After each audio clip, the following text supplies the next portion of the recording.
Right, so how we're going to structure this video, we're going to do the stats and features. I'm going to tell you what's going on with the Megablast, okay? All the things that are new here. We're then going to talk about where it fits into the Blast range. I'm going to compare it to the Superblast. I'm then going to give you my honest assessment of how it's performed since I've had it, and that does include a long run. I'm then going to talk about the price and whether we can justify it.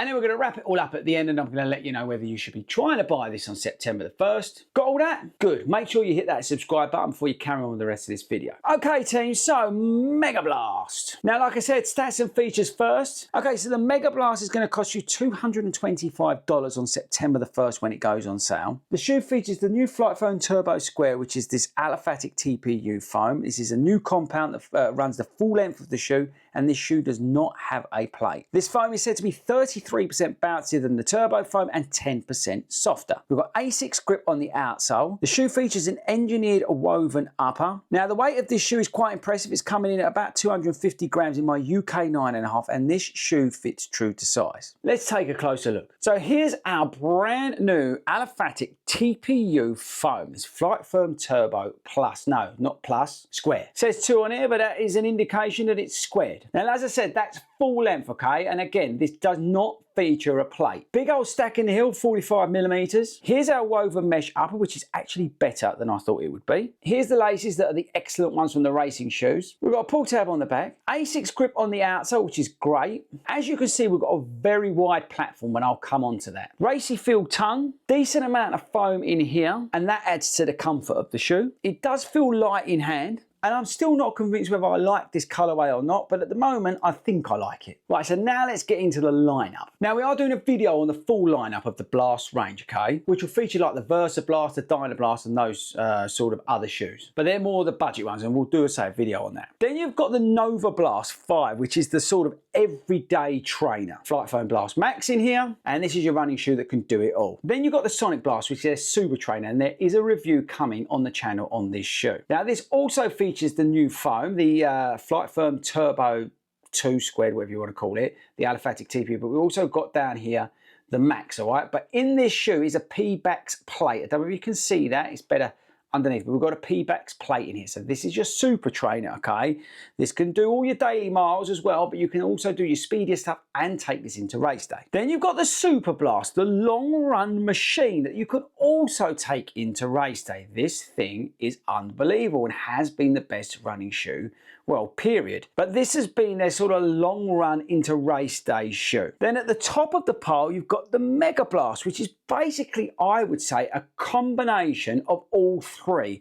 Although it doesn't have a plate in it, it basically does what all three of those can do if you put them together. That's kind of how I want you to think of the Megablast. It is a shoe that can do everything. And over the last week, I've pretty much done everything in it other than race in it. But this is a shoe that you can take into race day. This would be a good race day shoe for anybody who doesn't want to use a carbon or TPU or plastic or P-Bax or whatever you want to call them plate. So this is the shoe to do everything. That's kind of where I'm thinking with the Megablast. I can't think of any other reason why it's come out. So I want you to think of like the Lord of the Rings. You know that ring that controls all the other rings? Well, that's how I'm kind of thinking of the Megablast. That make any sense? Okay, so how's it performed? Right, so if you tuned into the live stream on Monday, I said in there, which is at 8 o'clock by the way, I didn't want to rush out the video on this, okay? I wanted to put it into the week. I wanted to get a long run in it. I wanted to get an understanding of this shoe, what it's like in various different circumstances, paces, sessions, that kind of thing. It was crucial for me to do a long run in it, for example. And I didn't want to report back to you and give you my thoughts before I'd done those essential bits. But here's my findings. I really like this foam. The paces that I've been working through in this shoe, it's been able to take all of them exceptionally well. So at that easy pace, which is about 8.5 minute miles for me, so what's that, 5.20 per kilometre, just purely a guess by the way. But it's been able to take the easy miles because of the inherent stability with the wide platform. Now again, this is not a stability shoe or anything like that, but even though this foam is softer and lighter and all that sort of stuff, it's not that bad in terms of stability because of the wide platform you've got on here. And what that's allowed, is that those easier paces, the shoe is not uncomfortable, it's not wild, it's not unstable or anything like that. I've had no problems with running easy pace in the shoe. So that's a box ticked. It doesn't feel clunky or chunky or sluggish or slow or bulky or anything like that, which unfortunately the Superblast kind of does on those slower paces. This foam does very well at those easier paces. At marathon goal pace, which is about 8 minutes per mile, it's a little bit quicker than that, so 5 minute kilometers, again, just a fraction under that. The shoe again has been excellent. It gave me those vibes of the Superblast, where the Turbo, what is it, Turbo Plus in here, this really comes alive when you get into marathon goal pace and you start getting on it. And this shoe does that exceptionally well. You get the feelings of what you get from the Superblast. But because it's lighter and bouncier, it just feels a little bit more effortless, maybe a little bit strong. But anyway, it's enjoyable and it's easy to maintain at that goal pace. And again, I found that on the sort of longer miles that I've done, where I've been able to maintain some of that pace. I also did a 6 mile goal pace run in the shoe, and I ended up going quicker because this shoe felt so light and so propulsive. And then finally moving into that sort of tempo pace, which is nuts really when you think about the size of the shoe. But the foam really came alive. It was surprising again how light and fun and fast it feels, which is a big compliment to it. The foam feels bouncy underfoot, feels energetic, and again that lightness comes across. Now it's quite interesting what I've just said there if you stop and think about it for a second. I've just mentioned 3 different paces, 3 different sessions, 3 different efforts. And this shoe is able to do all of them very well. So kudos to the Megablast. So that's how it's performed. Now let's compare it to the Superblast 2, because that's all what you want to know, right? So I love the Superblast 2, and I've pushed the Superblast on this channel since day one. And the reason I like the Superblast so much is because I'm somebody who's always training for marathons, right?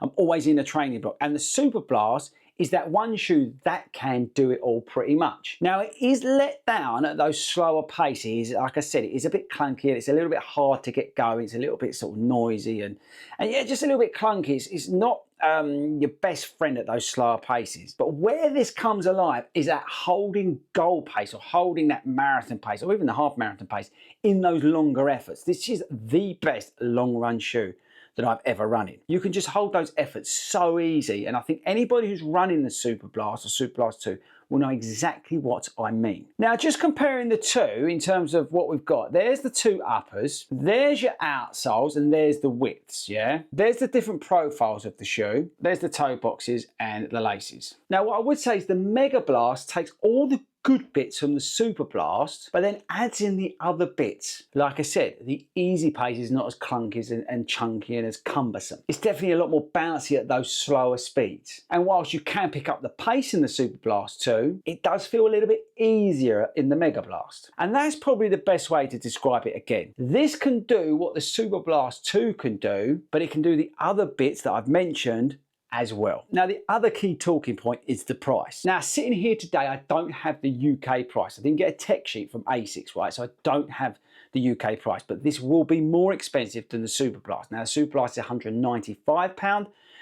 This is $225. I know the US price, yeah? So expect it to be around that £220 as well, £215, £220 for argument's sake. Now that is an exceptional amount of money for what is a non-plated running shoe. And there's no way really I can sit here and justify that price to anybody. But what I am going to say is the following. Both of these shoes are pretty epic, right? Because what they offer is a shoe, and it will come on to again in the wrap up, but they both offer a shoe that can basically do everything you need from a running shoe. Now the Superblast 2 is, as I said, sort of let down a little bit on the easy stuff, but this can do pretty much everything you need a running shoe to do. So maybe you're somebody who's got like a 2 or 3 shoe rotation, which actually is not a bad thing, right? That you're not using the same shoe all the time. But in theory, for the same amount of money, you could just buy the Megablast and it would do all of it. And yes, while this doesn't have a plate, you can still take this into race day. And that's the conundrum, isn't it really? Yes, this is very expensive, and it's more money than the Superblast 2, so how can you justify it? You can do a little bit more in this, and I think that's not necessarily a reason to justify the cost, but it is something to think about.